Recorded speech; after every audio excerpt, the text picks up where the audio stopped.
I'm Phillip Jones from Clegyrnant, Llanbrynmair. We're an organic beef and sheep farm. We've been organic for 20 years now, and we farm 250 ewes with 50 beef cattle.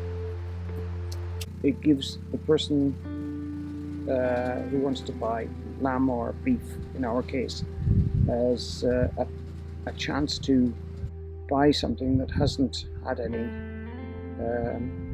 or the minimum amount of antibiotics or any other products, and also the land as well doesn't have fertilizers, pesticides put on the land, or spray herbicides as well.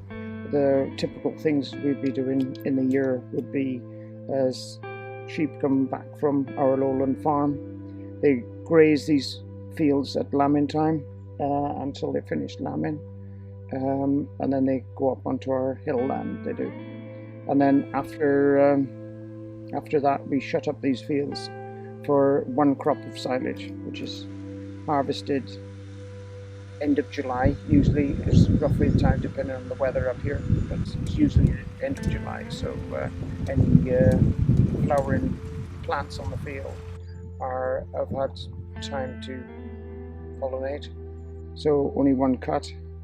And then this, as you can see here, there's aftermath, which is grown up, and then our lambs come down for weaning, which you can see behind. There's a few rushes come in. There's a few docks. We've got weeds, but they're not totally sterile fields there. I've noticed a big difference with the dock side of things. When our grass is shut up for silage, we get a fly on the docks. Some years they'll completely wipe them out again, take all the leaves off it. It's good for reducing docks in there and keeping the docks levels at a lower level. We can't spray them because we're organic, so and it seems some years they really takes it down quite a lot. So, and when it comes to thistles on the farm, that can be a big problem on sheep farms. And because we're mixed grazing with cattle and sheep, my belief is as the cattle are not so selective of grazers, and they take the weeds, thistles down, they do a certain amount. So keep them down at a manageable level. We've still got thistles there, but we're down at a more manageable level because of mixed grazing.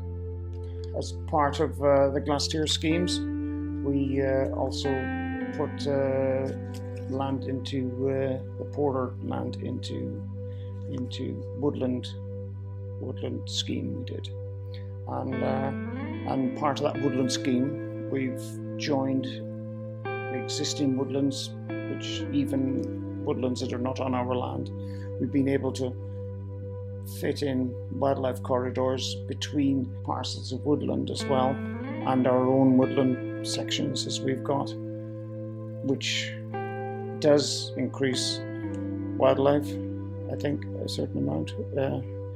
It's like this morning we heard the deer in one of our sort of 5-year planted woodland. We couldn't see them there, but they were making quite a noise this morning. So we have got deer about here as well. So the benefits for me is less intensive workload, basically, by a lower stocking rate for organic farming. It's made life a lot easier because we don't need to use so many drugs as well by having less stock. Farming up here at high rainfall areas, it's very difficult to farm in an intensive sort of way, to add any chemicals or anything to manage the environment, so we say, which with a rainfall of possibly 100 inches in this area, anything that you put on can get washed into watercourses. So you've got to think, is what you're doing, the correct way to be going forward. And I think if we're managing the environment without using pesticides or fertilizers, as in this case we can, we're not adding anything other than natural things that can run off the ground.